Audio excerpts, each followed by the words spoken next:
네, 우리 오늘 함께 볼 하나님의 말씀은 로마서 8장 9절에서 11절 말씀입니다.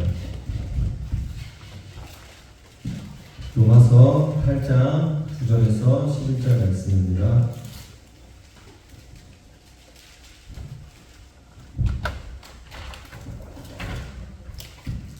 제가 가진 신약성경으로 249페이지에 기록되어 있습니다. 249페이지 로마서 8장 9절에서 11절까지 말씀입니다.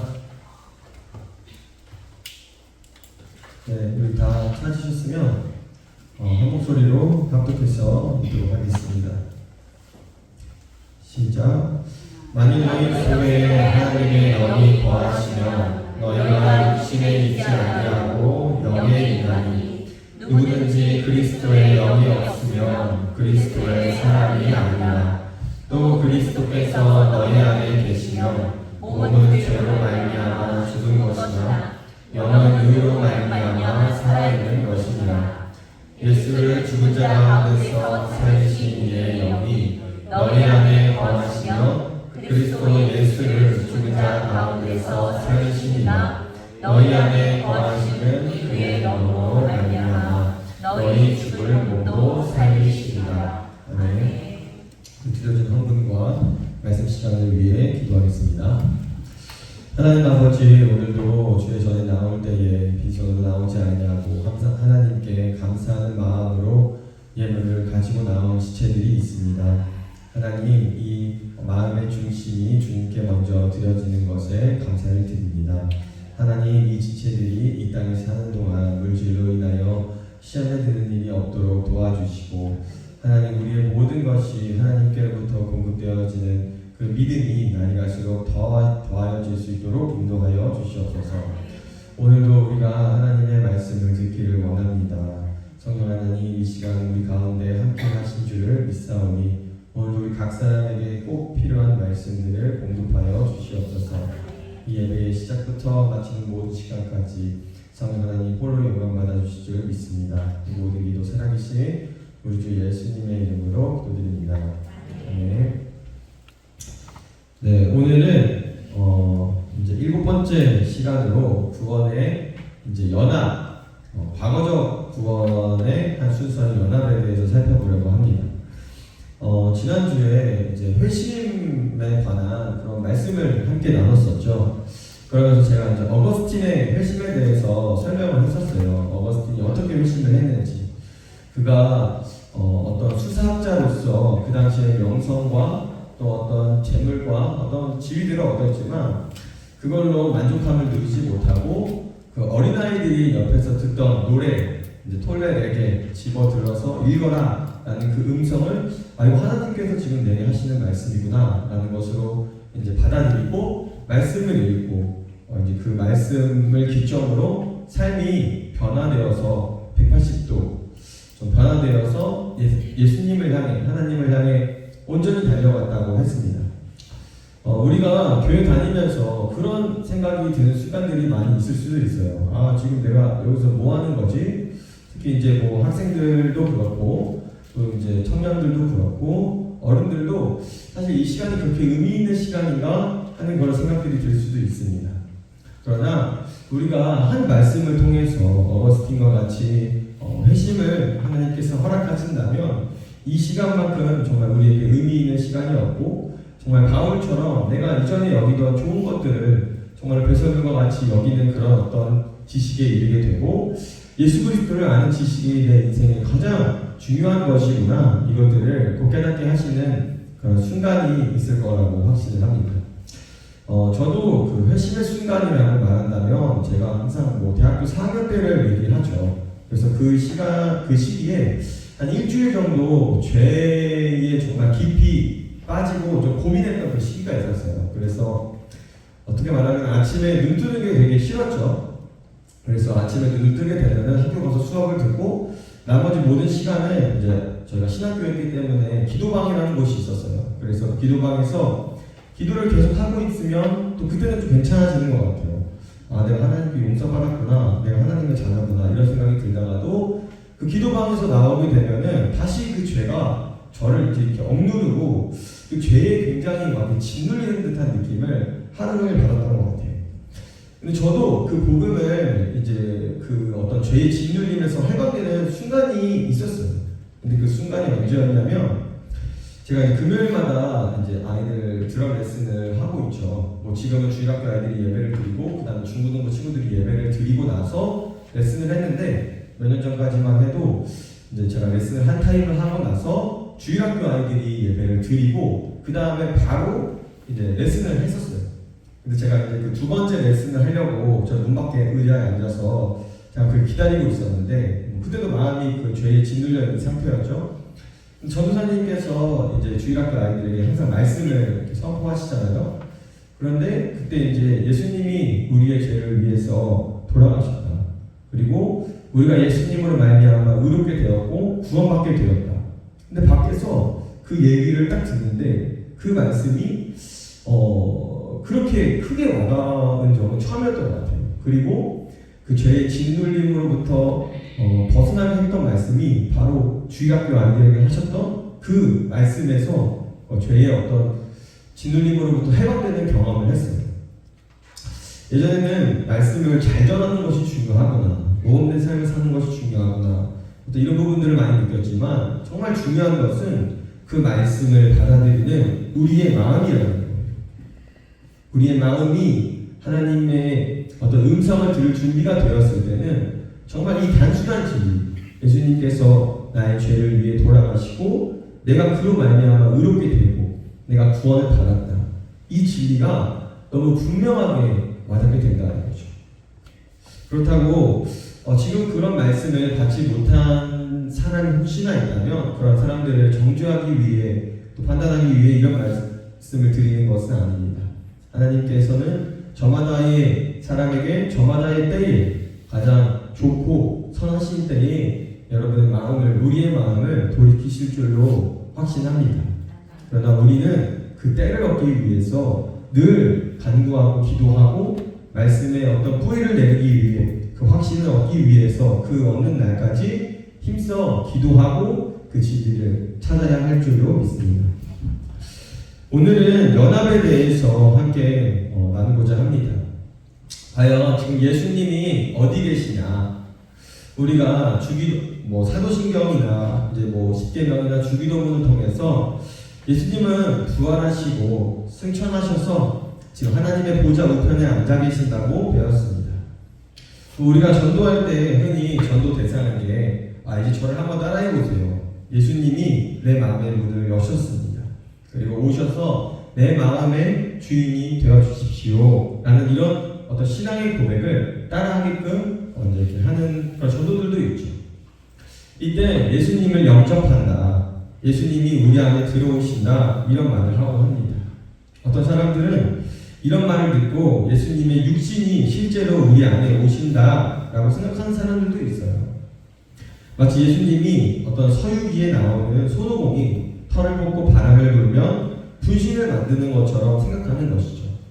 요즘 만화에서는 나루토라는 그런 만화에서 분신술을 쓴다, 이런 것처럼 예수님이 한 사람 한 사람과 다 각각 이렇게 계시는 것인가 하는 그런 잘못된 생각을 하기도 합니다. 그러나 예수님이 내 안에 계신다, 우리가 예수님 안에 있습니다 라는 말은 정확하게는 예수님과의 연합을 표현하는 것입니다. 바울은 고린도후서 5장 17절에서 이렇게 말하고 있어요.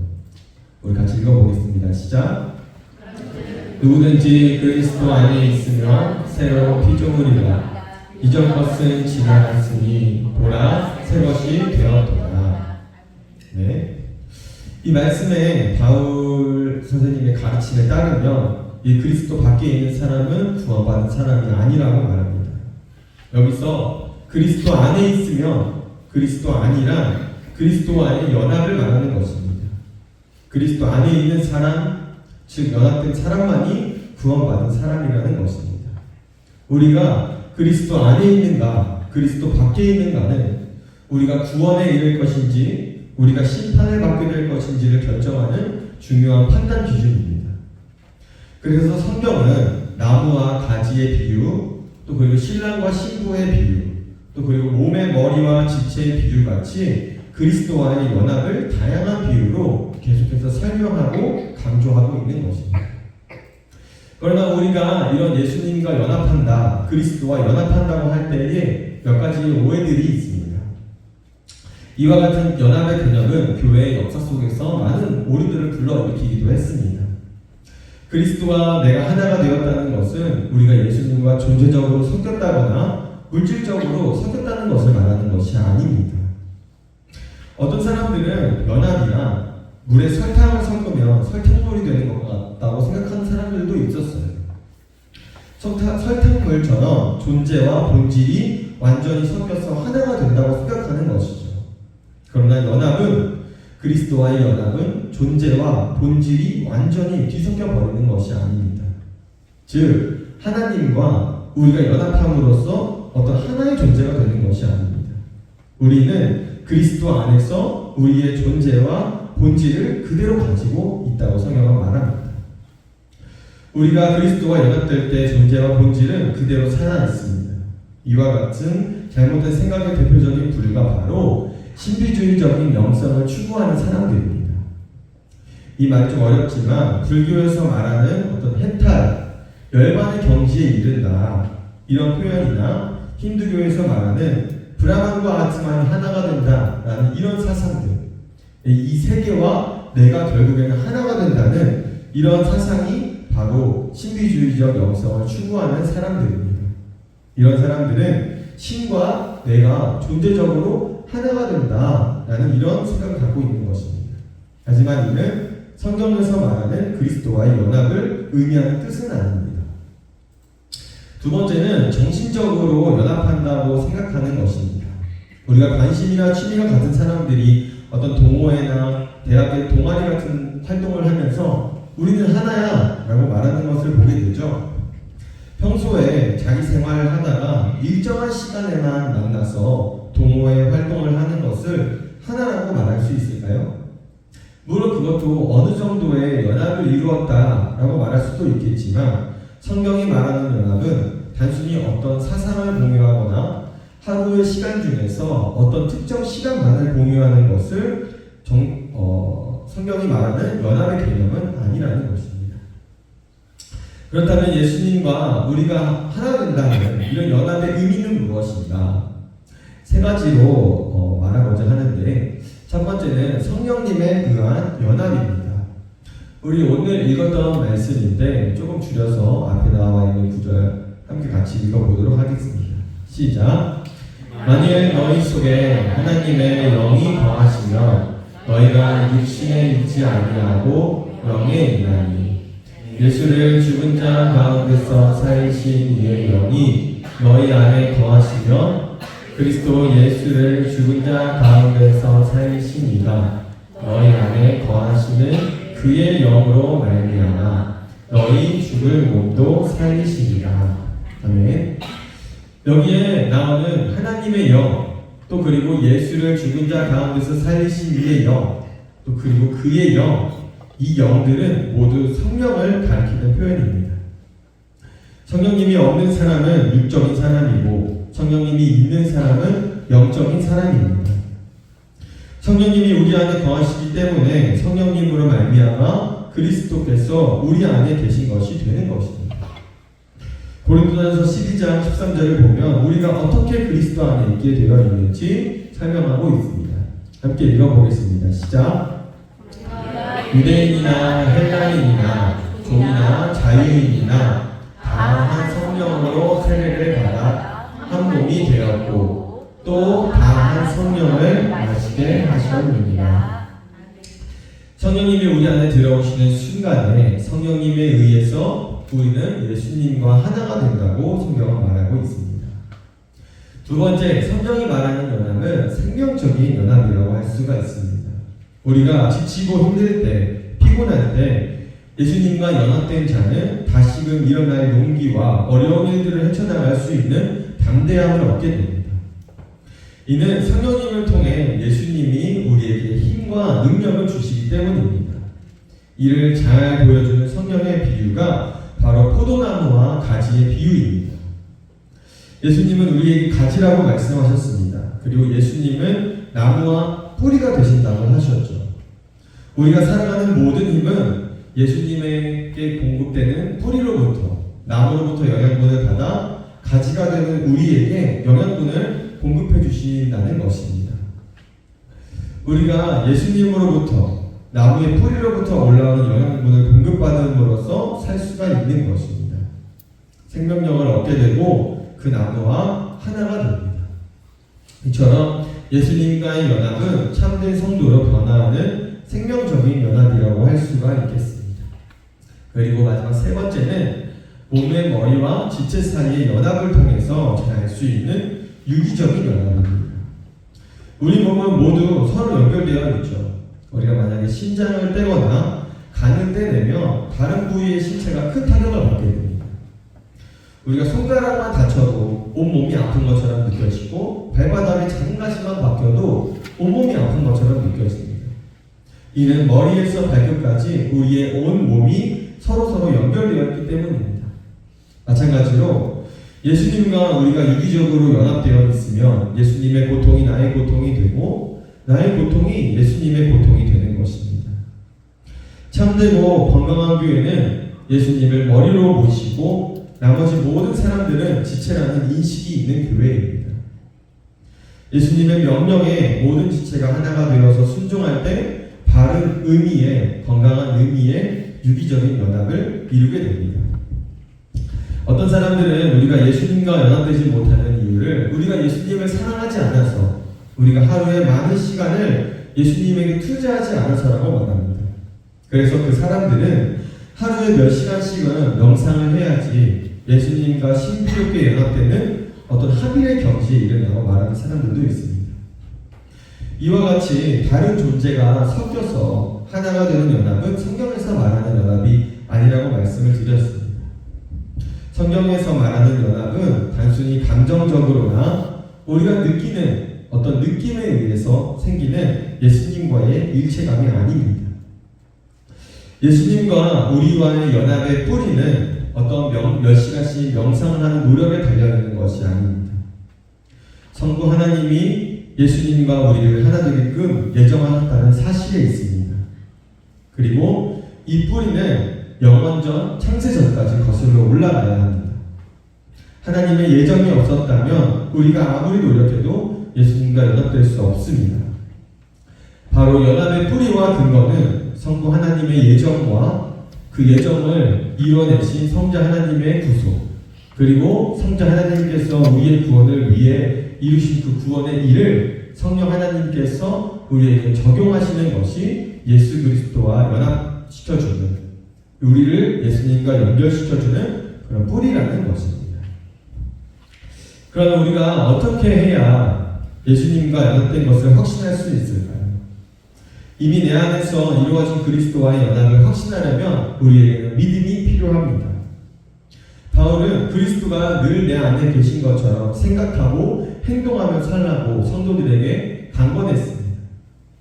우리가 연합되어 있다 할지라도 믿음의 생활을 하지 않을 때는 마치 내가 그리스도와 관계없는 것처럼 살아갈 수 있다는 것입니다. 그러므로 연합을 확신하려면 우리의 믿음과 노력이 필요합니다. 그리스도와의 연합은 두 가지로 알 수가 있습니다. 바로 성령과 믿음입니다. 성령으로 연합된다는 것은 우리가 지금까지 배운 내용입니다. 성부 하나님의 예정과 성자 하나님의 구속을 우리에게 적용시켜 주시는 분이 바로 성령 하나님이라는 것을 먼저 배워서 아는 것입니다. 이 연합은 우리가 느낌이나 또 감동이나 경험으로 알 수 있는 것이 아닙니다. 하지만 연합을 경험하고 느끼며 체험적으로 알아가는 그런 신앙인들이 있습니다. 그 대표적인 인물이 바로 바울입니다. 바울은 육체의 가시 때문에 육신이 매우 연약한 상태에 있었습니다. 그래서 하나님께 육신의 가시를 제거해달라고 간절히 기도했죠. 하지만 하나님은 바울에게 이는 내 능력이 약한 데서 온전하여지니라. 내 은혜가 내게 이미 족하다라고 말씀하셨습니다. 하나님께서 말씀하신 그 능력이나 부활하신 예수님께서 바울 속에 역사하셔서 바울이 계속 감당했던 전도 사역과 목양 사역을 신실하게 잘할 수 있도록 하겠다는 그 능력입니다. 바울이 음성을 듣고 나의 약함을 자랑하겠다고 한 것은 바로 바울이 이런 예수님과의 연합의 신비를 체험한 간증이라고 말할 수 있습니다. 이 부분에서 바로 우리의 믿음이 요구됩니다. 바울은 그리스도와 연합되었다는 성령님의 음성에 믿음으로 반응한 것입니다. 예수님과 연합된 자는 예수님 때문에 복도 받지만 예수님 때문에 고난을 받을 수 있다는 사실을 믿음으로 받아들이게 됩니다. 그리고 이 고난의 때에 하나님의 말씀에 온전히 순종합니다. 믿음으로 행하는 것이 아니라고 생각되는 것은 하지 않습니다. 이처럼 내가 알고 있는 신앙의 최선대로 행동하는 것이 바로 믿음으로 반응하는 것입니다. 사람들은 누구나 고난을 피하기 마련입니다. 그러나 바울은 자신이 그리스도의 남은 고난을 자신의 육체에 채우겠다고 말했습니다. 바울이 그렇게 말했던 이유는 바로 예수님과 더욱 깊이 연합되는 것을 원했기 때문입니다. 예수님과의 연합을 더 분명하게 느끼고 체험하는 것은 내가 이 땅에 살면서 얼마만큼 믿음으로 반응하며 사는지에 달려있는 것입니다. 오늘 오전에 목사님께서 말씀하신 대로 행함 없는 믿음이 되는 것이 아니라 우리가 믿는 대로, 우리가 알고 있는 믿음대로 우리의 삶 속에서 행하며 살아가는 것입니다. 그렇게 믿음으로 반응하며 살 수 있도록 기도와 용기를 또 믿음을 간구하면서 앞으로의 모든 삶을 살아가며 예수님과의 연합을 더 누리는 우리가 되기를 간절히 소망합니다. 같이 기도하겠습니다.